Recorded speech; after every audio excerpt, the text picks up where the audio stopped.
Imagine um nome que por si só evocava terror em todo o continente europeu. Um nome que fazia reis tremerem e imperadores suarem frio. Esse nome era Átila o Huno.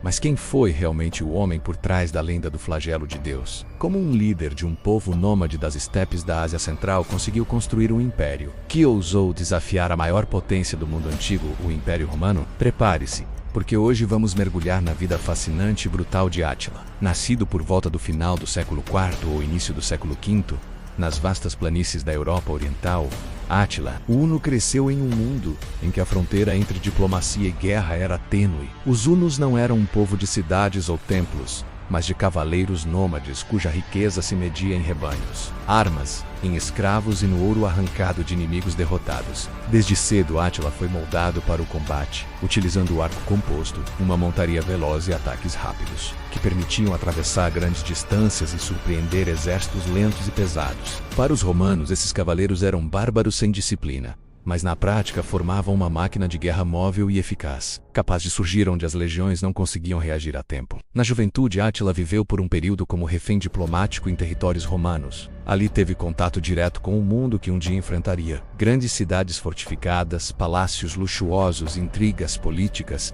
e generais disputando poder em corredores de mármore. O Império Romano do século V já não era a potência unificada de outrora, dividido entre Oriente e Ocidente, corroído por crises econômicas, disputas internas e invasões constantes.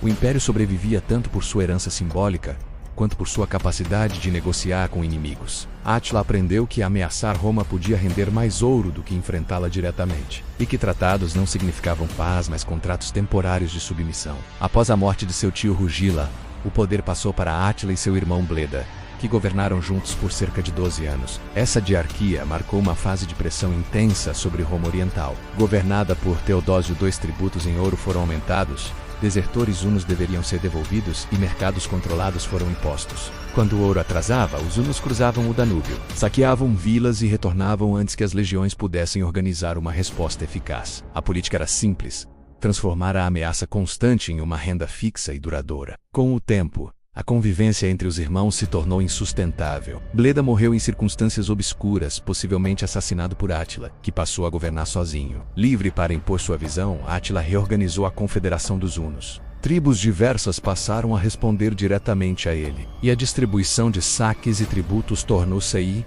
o principal instrumento de fidelidade. Povos submetidos, os hunos, oxitrogodos, gépidas, rúgios e outros grupos, eram mantidos unidos não por uma identidade comum, mas pela promessa de riqueza e pela ameaça de punições duras e cruéis. No ano de 447, aproveitando-se de um terremoto que danificara as muralhas de Constantinopla, Átila lançou uma campanha devastadora contra os Balcãs. Cidades foram saqueadas, campos arrasados e populações deslocadas. Ao final, Roma Oriental foi forçada a aceitar um tratado ainda mais humilhante, multiplicando o tributo anual em ouro e transformando áreas inteiras ao sul do Danúbio em zonas praticamente indefesas. Para o Império, pagar era menos custoso do que resistir. Para Átila, era a confirmação de que Roma podia ser explorada sem limites. A corte dos Hunos, instalada em algum ponto das planícies da Panônia, tornou-se centro de poder e diplomacia. Embaixadores romanos, chefes germânicos e líderes submetidos aguardavam as audiências. Relatos descrevem Átila como um homem de hábitos simples,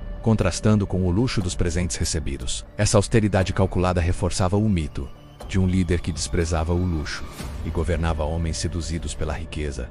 Intrigas e conspirações também faziam parte do jogo político. Em certo momento, oficiais romanos tentaram subornar emissários hunos para assassinar Átila durante negociações. A trama foi descoberta, e os conspiradores foram enviados de volta a Constantinopla com uma mensagem de desprezo, ampliando a humilhação romana e a aura de invulnerabilidade do líder huno. Enquanto o Oriente Romano era sangrado economicamente, o Ocidente mergulhava em crise profunda. Províncias estavam nas mãos de reinos bárbaros, a autoridade imperial era frágil, e a defesa dependia cada vez mais de generais com poder pessoal. O mais capaz entre eles era Flávio Aécio, que conhecia bem os hunos e já os havia usado como aliados em disputas internas romanas. O estopim para a invasão do Ocidente veio de uma intriga palaciana. Honória, a irmã do imperador, enviou a Átila um pedido de ajuda acompanhado de um anel. O líder huno interpretou o gesto como proposta de casamento e exigiu metade do Império Romano do Ocidente como dote. A recusa da corte romana forneceu o pretexto perfeito para a guerra. Em 451, os exércitos hunos atravessaram o Reno e invadiram a Gália.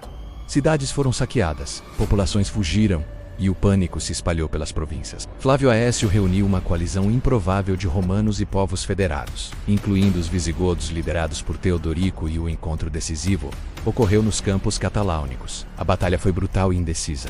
A infantaria romana segurou posições enquanto os visigodos atacavam as alas hunas. Teodorico morreu em combate, mas seus homens mantiveram a pressão. Átila não foi derrotado de forma definitiva, mas seu avanço foi contido. Pela primeira vez, sua aura de invencibilidade fora quebrada. No ano seguinte, Átila voltou-se para a Itália. Cidades do norte caíram, campos foram devastados e a marcha rumo a Roma alimentou rumores apocalípticos. A campanha, porém, esbarrou em dificuldades logísticas, fome e doenças entre as tropas. Uma embaixada romana liderada pelo Papa Leão encontrou-se com Átila. A tradição cristã atribuiu o recuo à autoridade espiritual do Papa. Na prática, a decisão foi estratégica.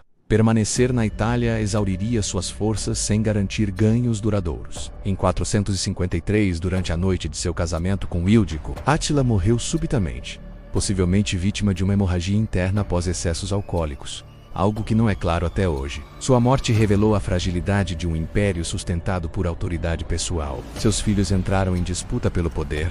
Povos submetidos rebelaram em Sei e a confederação dos hunos desmoronou em poucos anos. O terror que havia feito Roma tremer dissolve Sei tão rápido quanto surgira, deixando para trás reinos reorganizados, populações deslocadas e um mundo romano ainda mais enfraquecido. Para os cronistas cristãos, Átila tornou-se o flagelo de Deus, instrumento de punição divina contra um mundo decadente. Para seus seguidores, foi o líder que transformou cavaleiros nômades em uma força capaz de humilhar impérios milenares. Sua trajetória expôs a fragilidade das grandes potências quando confrontadas não apenas por exércitos, mas por líderes que compreendem suas fraquezas internas e sabem transformar o medo em arma política. O Império Romano sobreviveu a Átila, mas nunca mais recuperou a ilusão de invulnerabilidade que um dia sustentara sua grandeza. Átila não deixou cidades, palácios ou monumentos. Ele deixou cicatrizes na memória da Europa. Para alguns, foi um bárbaro sanguinário. Para outros, um gênio político que entendeu como usar o terror como arma. Mas uma coisa é certa: poucos homens conseguiram,